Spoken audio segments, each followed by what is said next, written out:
Hello friends, ദൈവം cooking ചാനലിലേക്ക് എല്ലാവർക്കും സ്വാഗതം. അപ്പോൾ ഗൈസ്, നമ്മളിന്ന് ഉണ്ടാക്കാൻ പോകണമെന്ന് വെച്ചാൽ ഈ റവ കേക്കാണ് കേട്ടോ. അപ്പോൾ ഞാൻ ഇനി കുറച്ചെടുത്ത് ഇതിങ്ങനെ കീറിട്ട് കൊടുക്കുന്നുണ്ട് കേട്ടോ.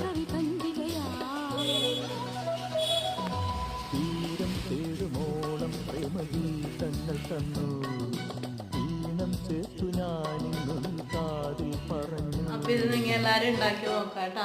എളുപ്പമായി ഇതാക്കാൻ, ഉണ്ടാക്കാൻ ബുദ്ധിമുട്ടൊന്നുമില്ല, വളരെ എളുപ്പമാണ്. നമുക്ക് കുഞ്ഞൊക്കെ സ്കൂളിലോട്ട് വരുമ്പോഴേക്ക് ഉണ്ടാക്കി കൊടുക്കാം. വൈകുന്നേരം കട്ടൻ ചായക്കും എല്ലാം കൂട്ടാൻ നല്ല ടേസ്റ്റാണ്. അപ്പോൾ ഉണ്ടാക്കി നോക്കിയിട്ട് അഭിപ്രായം കമൻറ്റിലൂടെ അറിയിക്കുക, ഷെയർ ചെയ്യുക, സബ്സ്ക്രൈബ് ചെയ്യുക, ലൈക്കും കൂടി തരാൻ മറക്കില്ല കേട്ടോ. നല്ല ടേസ്റ്റ് ഉണ്ട് കേട്ടോ. എന്തായാലും ട്രൈ ചെയ്ത് ഇഷ്ടമായി.